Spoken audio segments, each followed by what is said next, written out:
foi que nós lemos ontem a Bíblia para começar a nossa caminhada?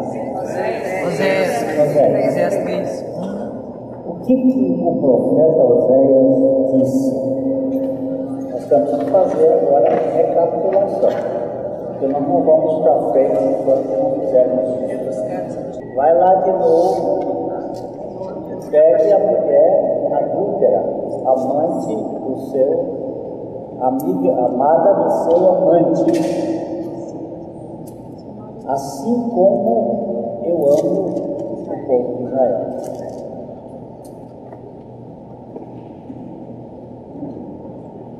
Quem era Jack?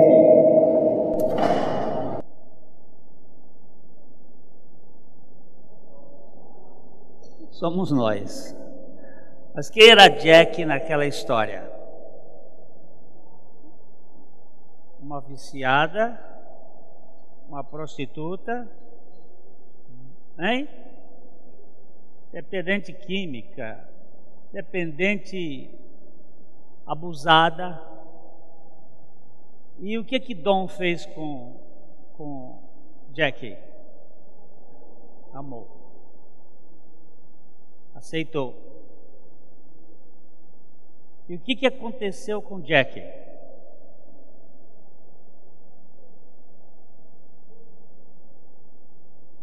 Ela começou a mudar de dentro para fora. O Dom e Jack se casaram. Dom casou-se com Jack.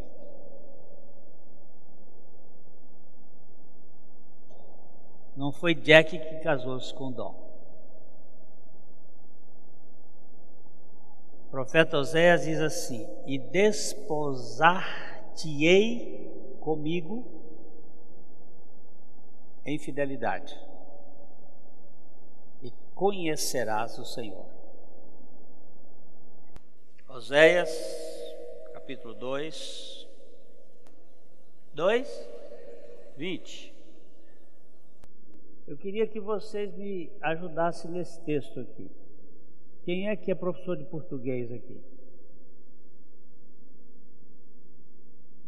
Aqui tem uma dificuldade terrível.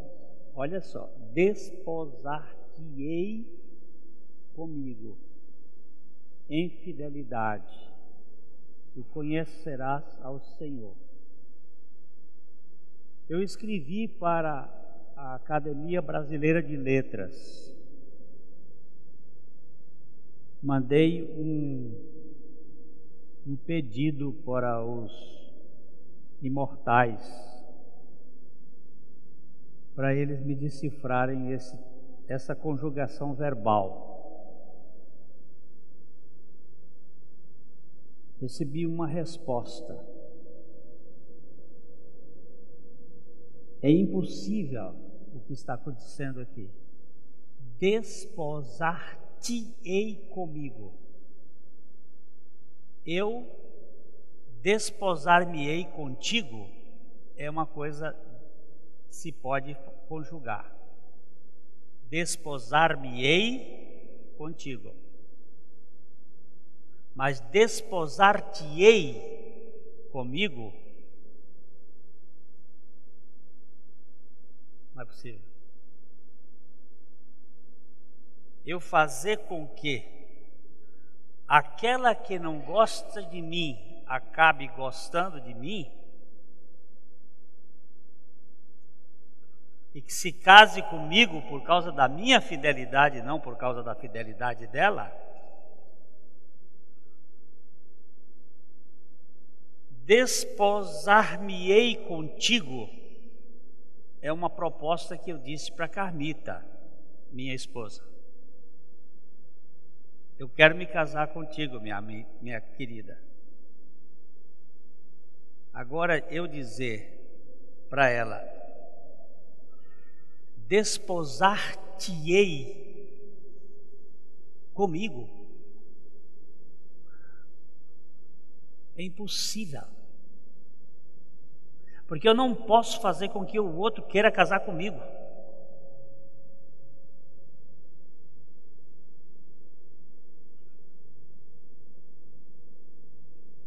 Mas o amor tem esse poder. Foi o Don que casou com a Jackie. Não foi a Jackie que casou com o John. E o Don amou tanto a Jackie, sem lhe colocar nenhuma regra, sem lhe criticar em nada,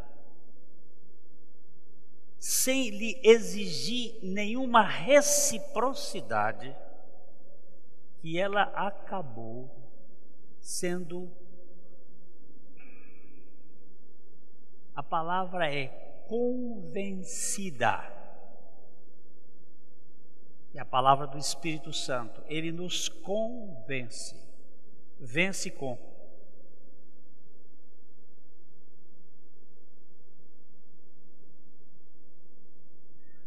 Toda a resistência que ela tinha contra ele, por causa de todos os abusos que ela havia passado, ela foi simplesmente destruída. Pega aqui o capítulo 2, o verso 5, ele diz assim: pois sua mãe se prostituiu.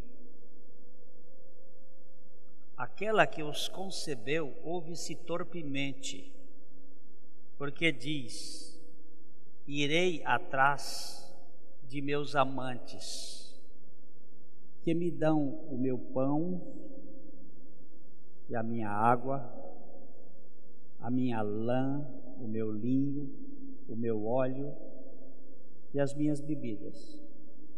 Aí Deus vira e diz assim: portanto, eis que cercarei seu caminho com espinhos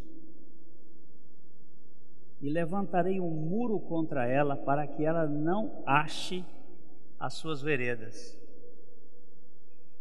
Ela irá em seguimento dos seus amantes, porém não os alcançará. Buscá-los-á, sem contudo os achar. Então dirá: irei e tornarei para o meu primeiro marido, porque melhor me ia então do que agora.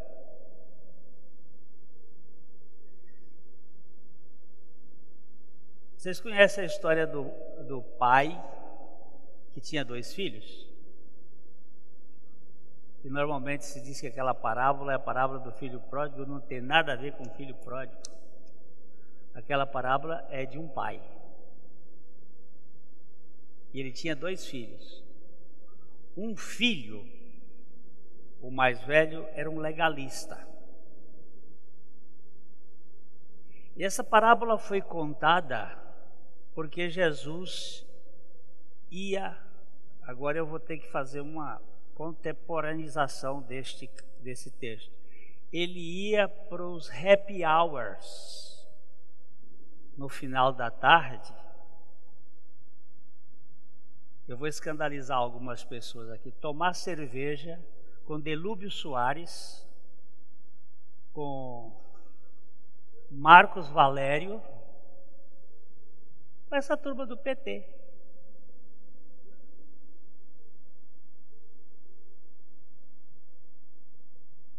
Ele ia com os publicanos que vendiam a pátria.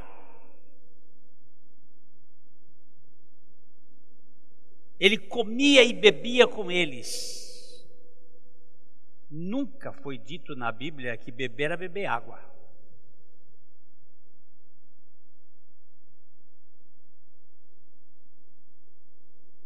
E as prostitutas vinham ouvir Jesus falar.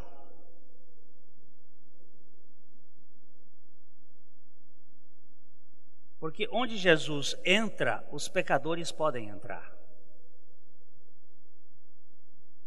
Tem lugar para eles. Vocês se lembram que uma vez ele entrou na casa de um fariseu, que o fariseu deu um jantar para ele, e quando ele estava lá sentado, Naquele tempo ninguém sentava à mesa como nós sentamos com as pernas para baixo. Em Roma e na época da cultura em que Jesus sentava, eles sentavam na mesa com os pés para fora, encostado, apoiado, viravam de lado. A maior parte dos discursos de Jesus, dos ensinos de Jesus, foram feitos ao redor da mesa enquanto ele comia e bebia. E quando não tinha esse tipo, ele arranjava um jeito de fazer uma festa para poder ensinar. E ele estava ali sentado e chegou uma mulher pecadora. Quando eles diziam mulher pecadora, é que ela era uma mulher de vida livre. Vida fácil não é. Uma mulher pecadora. E ela chegou e começou a chorar nos seus pés e lavar os pés com suas lágrimas, enxugar com o cabelo, e botou unguento no pé.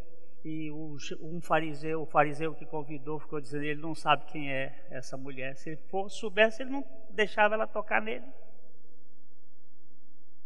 E Jesus, sabendo que judeu é bom em conta, uma das coisas especiais de judeu é fazer contabilidade, para ver quanto é que sobra. Jesus disse assim, tinha um homem que devia 50 denários, e o outro devia 500 denários para uma mesma pessoa, e ele perdoou a ambos. Quem você acha que o ama mais? Essa é a força. Quem você acha? E o Simão, que era um bom matemático, disse, eu acho que é aquele que ele perdoou mais. Ele disse, você foi bom na conta. Quem muito é perdoado, muito ama.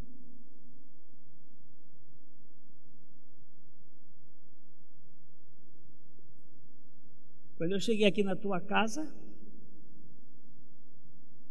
tu não me deste água para lavar os meus pés. Essa lavou com as suas lágrimas.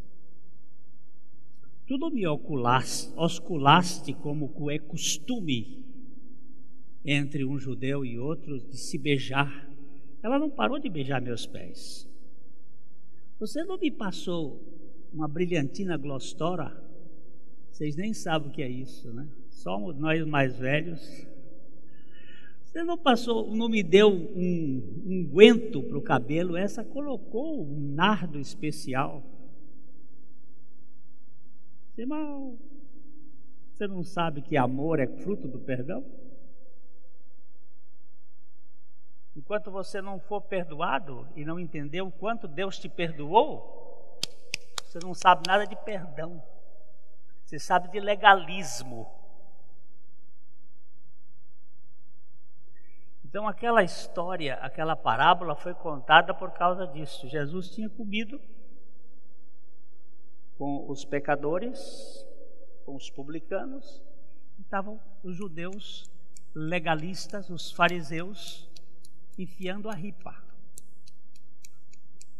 Porque quem não tem misericórdia, critica. Quem tem misericórdia, tem paciência, porque sabe, se Deus teve paciência com ele, ele pode ter paciência com o outro.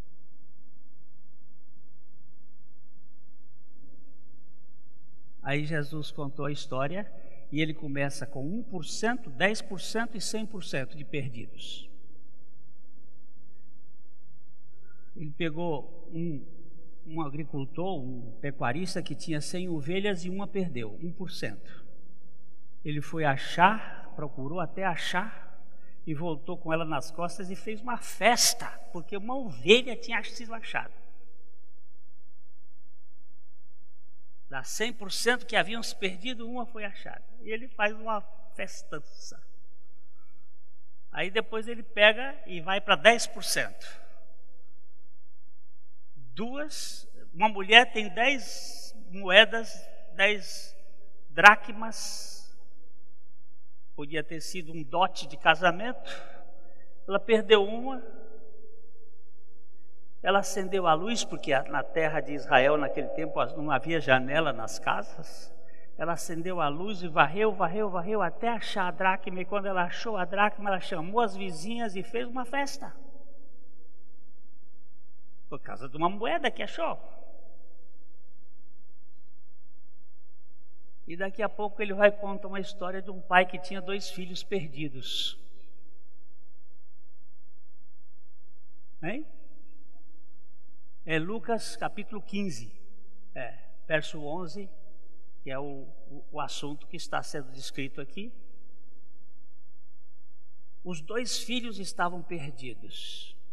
Um estava perdido na rebeldia do mundo e o outro estava perdido na arrogância da religião. Os 2 estão perdidos. Agora, qual é o mais fácil de achar? Qual é o mais fácil de achar? Me conta. Quem é que é mais fácil de encontrar? É o religioso ou é o do mundo? É o do mundo. Evangelizar religioso é um trabalho insano. Desconstruir religião é terrível.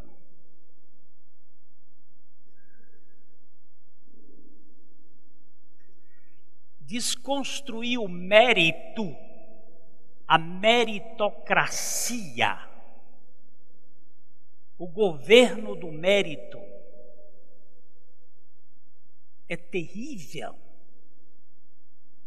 porque a pessoa se acha digna, merecedora. Enquanto dá festa para falido, para fracassado, ele entra pulando de alegria porque ele não tem no que se agarrar.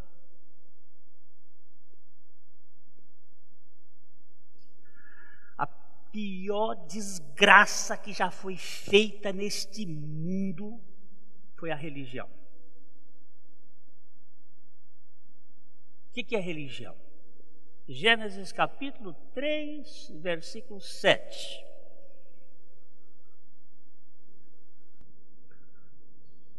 Eles não estavam vendo? Adão e Eva não viam antes? Eles viram o fruto, não foi? Eles não viam? E como é que abriram os olhos de ambos? Abriram para quê? Porque o verso 6 diz que ela, vendo que a árvore era agradável aos olhos. Mas o verso 7 diz: abriram-se os olhos de ambos. Que olho foi esse que abriu?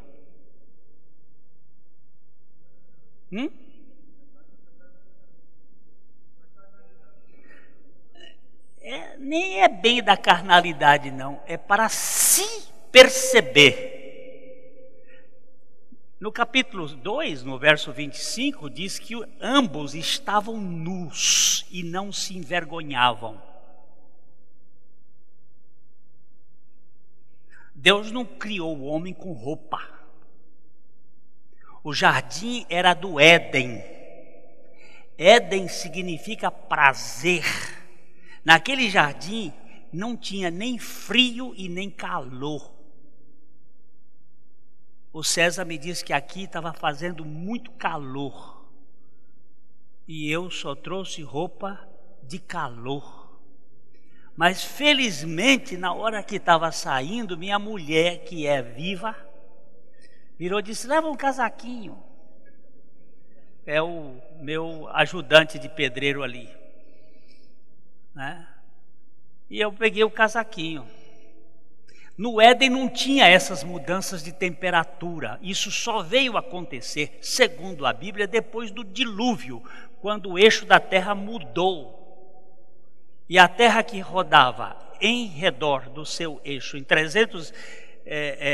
redor do Sol, em 360 dias, passou a rodar em 365 dias, 6 horas e 27 minutos. E mudou. E aí passou a ter inverno, verão, frio, calor. Naquele tempo no Éden não tinha. No Éden não tinha muriçoca.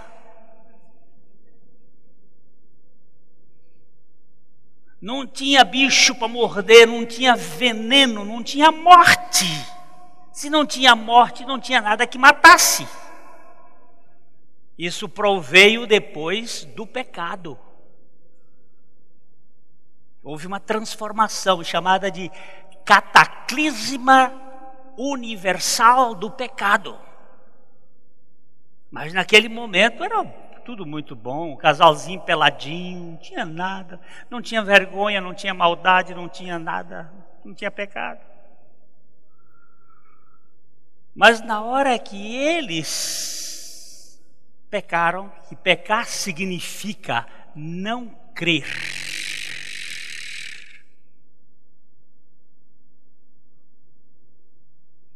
Se você tem outra definição de pecado, leia a de Jesus.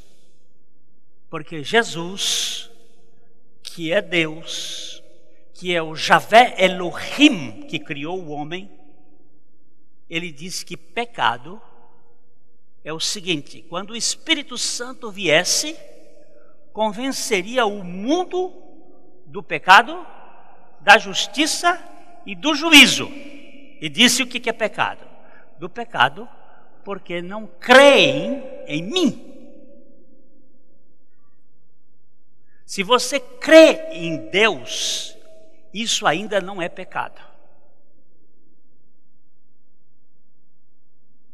Ai, o que você está fazendo?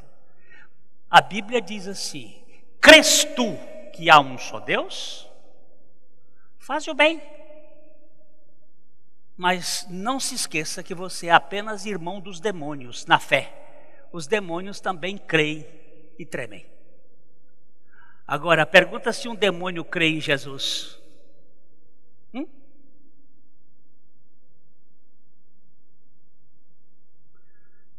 Para crer em Jesus, meu caro, tem que ter um milagre do amor furioso e do novo nascimento.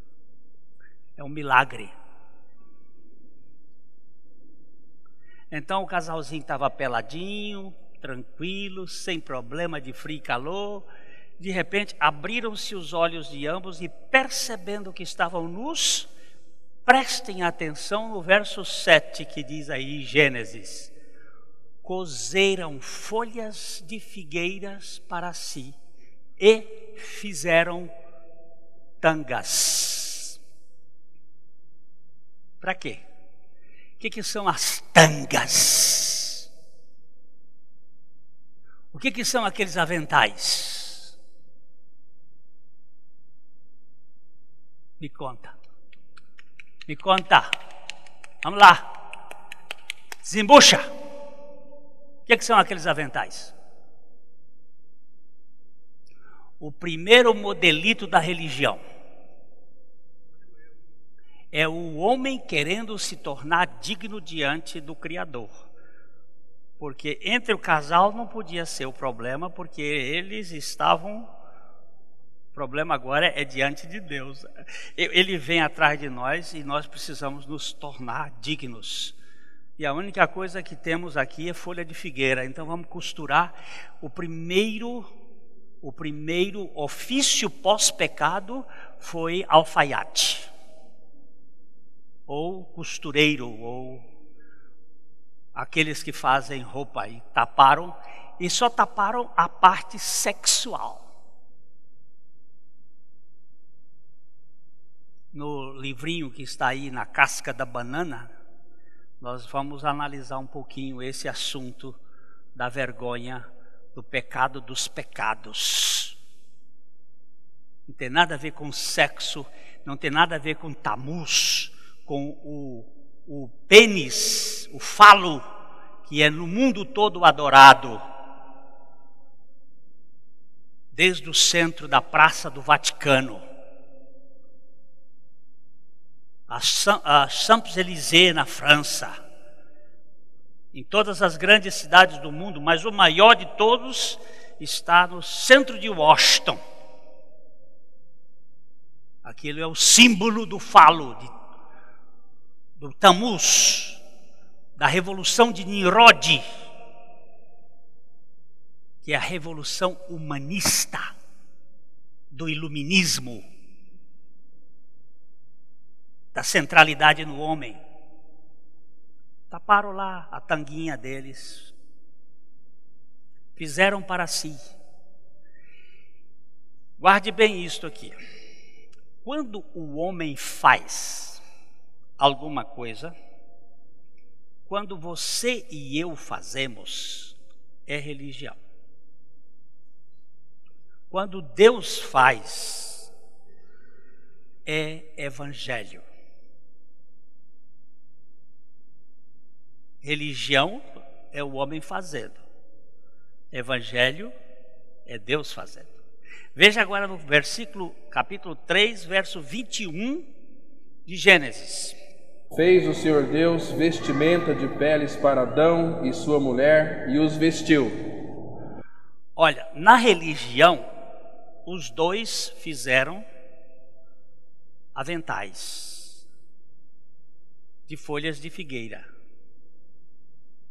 No Evangelho, Deus faz, Javé Elohim, o Senhor Deus, fez vestimentas de pele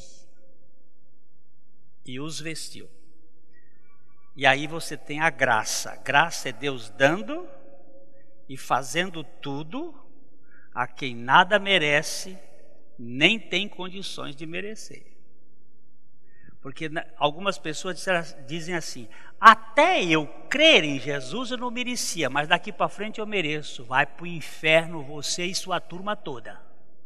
Não vai merecer nunca. É graça do começo ao fim. É graça sobre graça. É Deus fazendo tudo por mim, em mim e através de mim. Eu vou dar uma definição de graça, segundo Jonathan Edwards, um pregador americano do século 17 para 18. Ele definiu graça eficaz. Na graça eficaz, essa é uma palavra boa, porque tem uma graça que não é eficaz. Graça, quando você diz graça e põe vírgula e diz mas, essa não é eficaz. Na graça eficaz, nós não somos meramente passivos, nem ainda Deus faz uma parte e nós fazemos o resto. Mas é Deus quem faz tudo. E somos nós também que fazemos tudo. Agora, como pode conciliar isso? Deus faz tudo e eu faço tudo? Sim, exatamente. Porque Deus produz tudo em nós e nós agimos fazendo tudo o que Ele opera em nós e através de nós. Por isso, Deus é quem produz tanto o querer como o efetuar dos nossos próprios atos. Deste modo, Deus é o único autor e a fonte adequada de toda ação. E nós somos os coautores ou coadjuvantes desta fonte. Assim, nós somos em diferentes aspectos totalmente passivos e totalmente ativos. Isso aqui sabe o que é teologia? É Deus quem vestiu um casal pelado com o sacrifício do Cordeiro. É Deus quem os aceitou.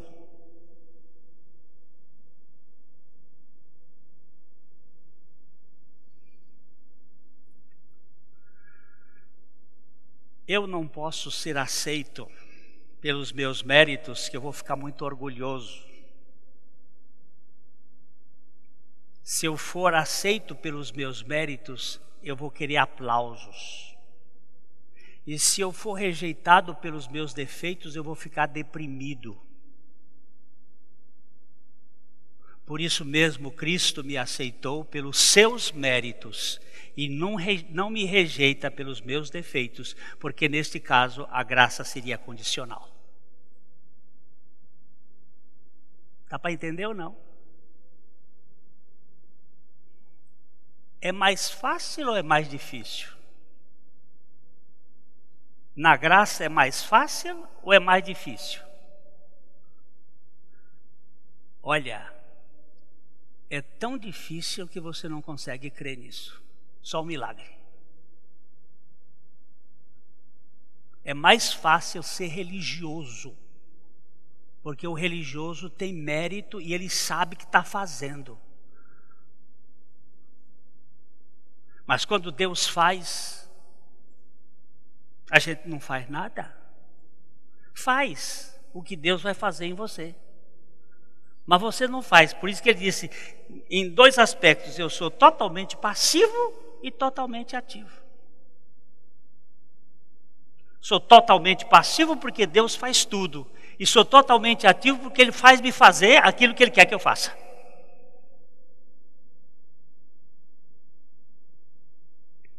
Isso equilibra. Sabe como é que se chama isso aí? Amor.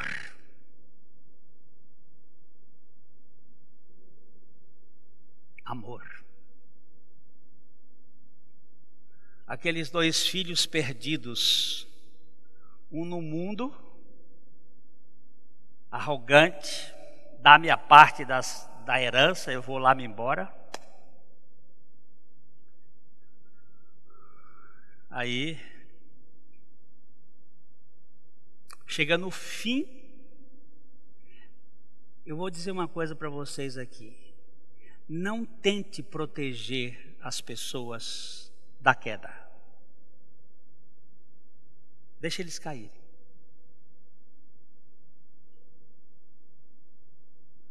Não bote cerca. Deixa que Deus sabe botar cerca. Ele vai botar os espinhos no caminho da pessoa. Não nós.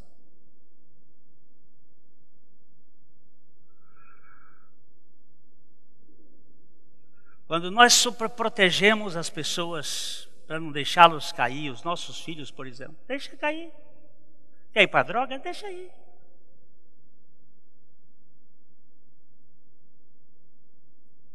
Ele é especialista em buscar gente assim. O amor, ele não tem cláusulas de correspondência. Ele deixa o sujeito chegar ao fim de si mesmo, porque o fim de si mesmo é o início da operação de Deus na vida dele.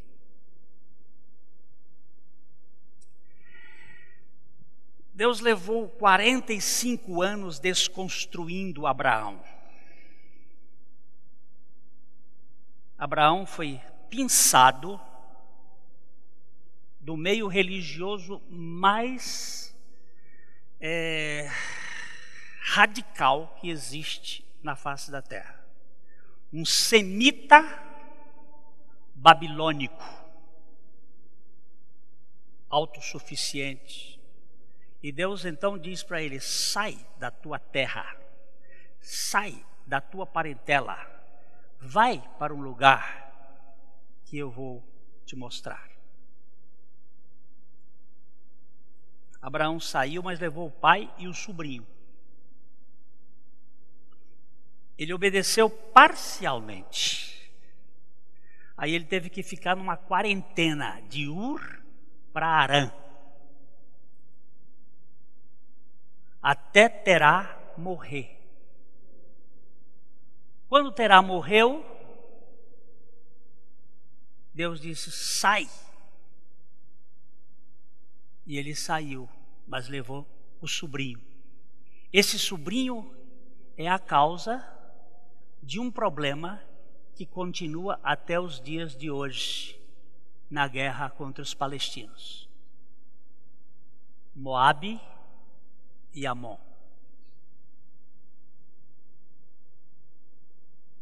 A gente não crê em Deus. Depois Abraão chegou lá na terra que Deus deu, e fé que não é provada, não é aprovada. Deus tem que provar a nossa fé. A primeira coisa que Deus permitiu foi uma fome seca. E ao invés de Abraão confiar que Deus iria prover os recursos para ele, ele foi buscar os recursos no Egito. O Egito na Bíblia é o símbolo do mundo. Quando você está num aperto, ao invés de você recorrer ao Senhor, você recorre aos médicos. Você confia nos médicos, como fez o rei Asa. Não há problema em recorrer aos médicos, o problema é confiar nos médicos. Você só pode confiar no Senhor. Abraão, em vez de confiar no Senhor, ele confiou no Egito e foi para o Egito. E quando ele voltou do Egito, ele já trouxe uma egípcia na família, a dona Agar, que nunca mais saiu da vida deles. De repente Sara olhou para ela e disse: vem cá, Agar, e deu a sujeira que vocês conhecem. Uma sujeira cósmica. Sabe o que significava ali? Abraão ainda tinha potência sexual. Você pode gerar um filho na carne. Eu sou estéril. Você está com 85 anos. Você agora pode gerar um filho, Abraão. Daqui a pouco você já não pode mais, e Deus que fez uma promessa que em ti seriam benditas todas as famílias da terra, vai cair por terra. Então, Abraão, ouça a voz da experiência de uma mulher que sabe como fazer as coisas. Tem aqui minha serva, conceba com ela um varão, e aí nós vamos fazer Deus vitorioso, e Deus vai cumprir a sua palavra. Quando você diz assim, eu orei e Deus fez, isso é religião. Porque na minha Bíblia diz que eu não sei nem orar. E ainda diz que o Espírito Santo, na sua misericórdia, é quem ora por mim. E ele ora de uma maneira que eu não sei nem exprimir, com gemidos. Quando eu ouço uma pessoa dizer, vamos fazer uma oração, eu digo, Senhor, tem misericórdia. Já vem o povo querendo fazer.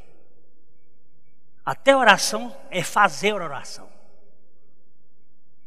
Onde foi que vocês viram isso na Bíblia, fazer oração? Esse maldito do verbo fazer, onde nós recebemos a glória.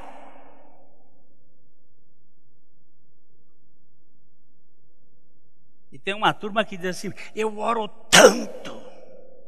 Quanto é tanto de oração? Qual é o tanto de oração? Oração é sem cessar. E sem cessar, não sei quando é que é tanto. Eu respiro sem cessar. Quanto que eu respiro? 17 vezes por minuto. O dia todo. E quanto é isto aí? É tanto? Não, a minha sobrevivência é respirar. Oração não tem tanto, nem quanto, nem muito, nem pouco. Oração tem alegria e prazer de estar na presença de Deus. Eu oro falando e oro não falando. Eu oro na mente e oro no espírito. 24 horas por dia, até dormindo eu oro. Melhor oração é quando eu durmo. Porque todas as orações que eu faço dormindo, Deus já respondeu.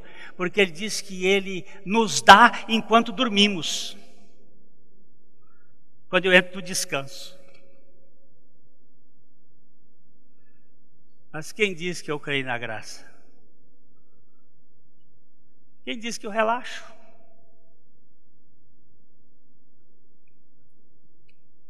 Lá vem o Ismael. Nasceu quando Abraão tinha 86 anos. É o Ismaelzinho, que bênção. Esse é o menino que Deus deu. Aí o tempo passa. De 86 a 99, quantos anos são? 13 anos de silêncio. Deus não falou mais nada com Abraão. Durante 13 anos.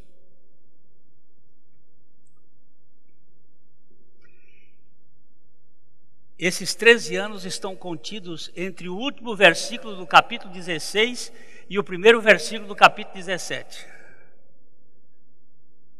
de Gênesis. O último versículo é o nascimento de Isaac e a idade de Abraão.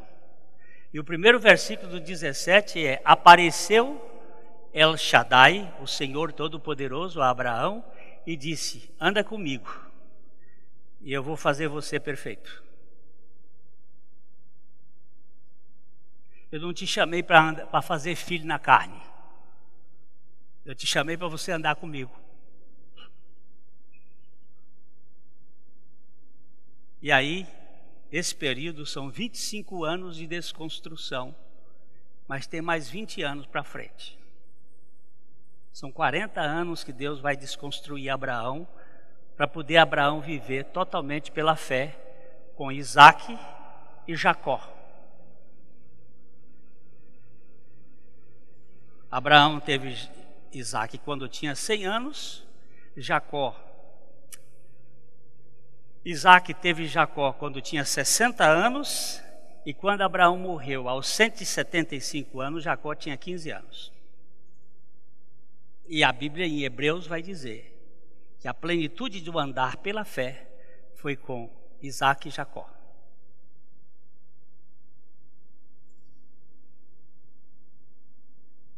Ele teve que ser trabalhado bastante tempo. Muito tempo. Para desconstruir a religião que ele tinha da Babilônia. Do fazer humano. Porque ele não entendeu o amor de Deus. A questão básica, eu só quero ler uma das minhas histórias. Mas eu só quero dizer o seguinte: quando você faz qualquer coisa que você faz, você quer glória, reconhecimento. Quando não lhe dá a glória e o reconhecimento, você fica com um beição desse tamanho assim. Dentro das igrejas, fica tudo, não me toques. É atrás de cargos. Olha, fique sabendo o seguinte: eu não estou falando aqui encomendado, porque eu não sei da vida de ninguém. Mas eu sei da lá de Londrina, onde eu estou há 38 anos, e conheço o meu povo como me conheço. Os mesmos problemas que tem lá, tem aqui.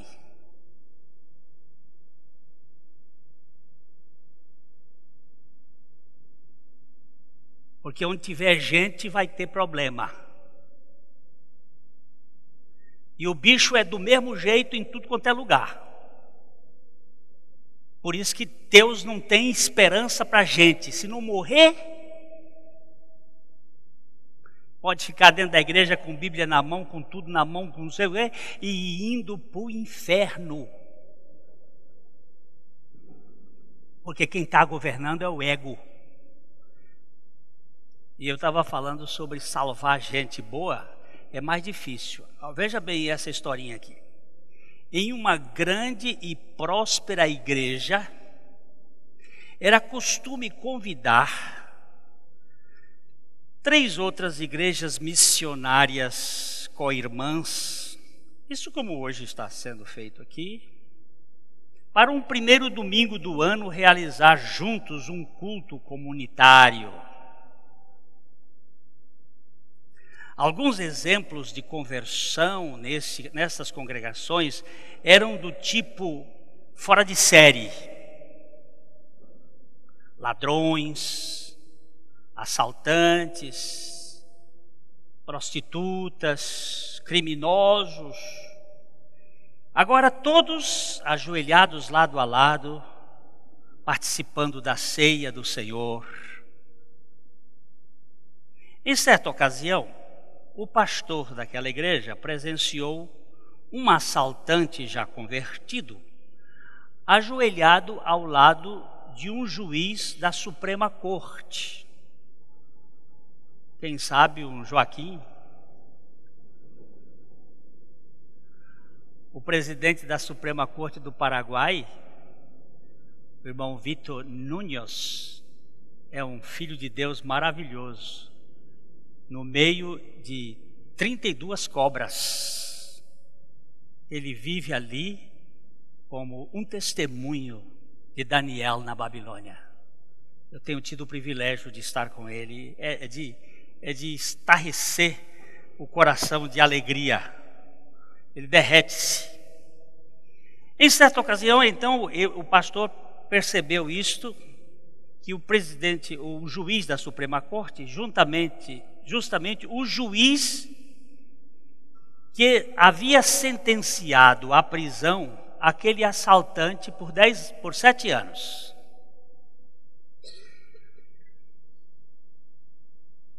Ao ser solto, o assaltante dera um maravilhoso testemunho da sua conversão e tornara-se um trabalhador dedicado na causa de Deus. Parecia, porém, naquele momento que eles não se reconheceram a despeito da proximidade física, porque um estava do lado do outro, ajoelhado orando. O cabo Bruno, que morreu há 3 semanas atrás, o cabo Bruno foi convertido através do ministério do jornal Palavra da Cruz. Estava dando um belo testemunho lá. Ele vem lá de Taubaté, onde há um grupo que tem recebido a palavra de Deus através da cruz de Cristo. Mas ele tinha mais de 60 mortes e daquelas pessoas amarguradas que sofreu demais com a perda dos seus queridos, mandou matá-lo. E agora estava aqui nessa reunião o juiz que havia condenado o assaltante e os dois orando juntos. Após o culto, o juiz e o pastor caminharam juntos para a casa. Um foi almoçar na casa do outro. Nessa oportunidade, o juiz perguntou: pastor, você notou quem estava ajoelhado ao meu lado durante a ceia do Senhor? Sim, disse o pastor. Não sabia que você havia percebido. O juiz exclamou em seguida: que maravilhoso milagre da graça.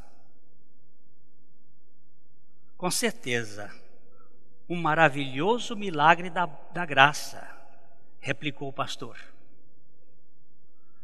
Mas a quem você está se referindo? Inquiriu o juiz. Fulano de tal, o assassino, disse o pastor, mencionando o nome do assaltante. Não estou me referindo a ele, disse o juiz. Estou pensando em mim mesmo. Em si mesmo? Sim. Não foi muito difícil para aquele assaltante ser convertido ao sair da prisão. Ele não possuía nada a não ser uma história de antecedentes criminais. Quando ele viu a Jesus como Salvador, ele descobriu que havia salvação e esperança para ele. Mas olhe para mim. Olhe para mim. Eu fui ensinado desde a mais tenra infância a me comportar como um cavalheiro. Eu fui educado na igreja. Minha palavra deveria ser uma palavra de honra. Eu deveria orar, frequentar a igreja, participar da ceia e assim por diante. Fui para Oxford, a grande universidade, graduei-me, trabalhei como advogado e mais tarde fui nomeado juiz. Pastor, nada a não ser a graça de Deus poderia ter me feito admitir quão grande pecador ao nível daquele assaltante.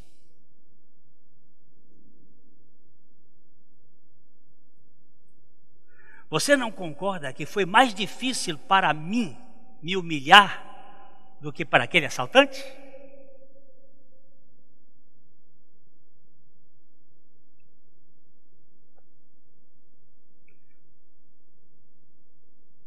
Salvar Jacó foi fácil.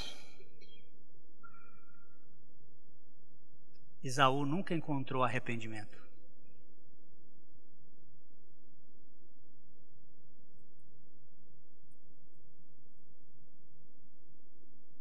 Só o amor de Deus para fazer um negócio desse na gente, desconstruir a gente totalmente.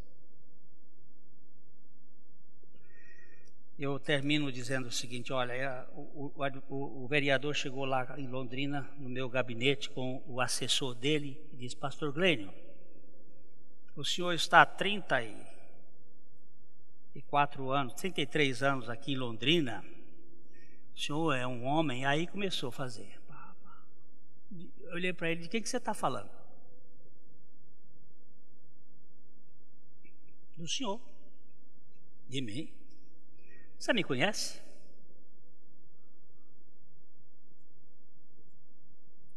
Todo mundo aqui na cidade fala bem do senhor.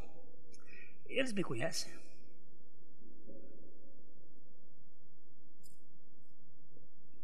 Pastor Glênio, o senhor tem uma folha corrida. Pergunta à minha mulher. Pergunta à minha mulher quem sou eu.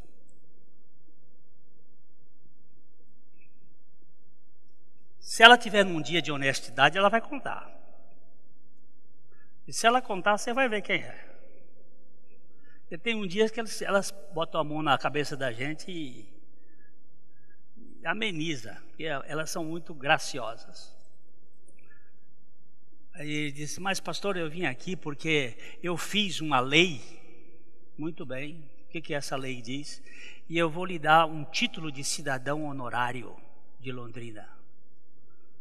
Eu disse: por misericórdia, tenha misericórdia de mim. Ele disse: misericórdia por quê? Eu digo: meu filho, eu já sou tão orgulhoso, tão vaidoso. Se você me der esse título, eu vou ficar mais besta do que eu já sou. Por misericórdia, não me dê esse título, porque eu gosto desse troço, e isso vai me fazer um mal danado. Eu preciso levar aqui a cruz de Cristo nessa história, para que a vida dele se manifeste em meu corpo mortal. Eu gosto disto, senhor vereador, e porque eu gosto disso, eu preciso da cruz trabalhando comigo nesse negócio. Não me dê, porque se você me der, eu não vou receber. E se alguém receber por mim, eu vou publicar. Pago no jornal, que estão me fazendo uma injúria. Se o senhor está ficando louco, diz: há muito tempo que eu enlouqueci.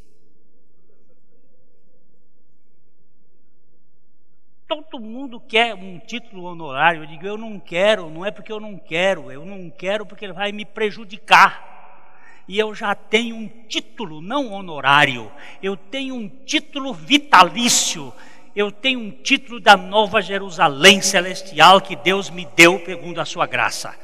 Por que eu vou deixar de querer ser de Corrente no Piauí, uma merreca de uma cidade do tamanho de um grão de mostarda, para ser cidadão honorário de Londrina? E não, eu vou continuar no Corrente e membro da casa de meu pai, da família de Deus. Porque foi ele que fez, e o que ele fez, ele não me joga na cara. O que eu faço, quando eu faço, fico orgulhoso, se der certo. E se não der certo, eu fico deprimido, fico chateado, eu fico triste.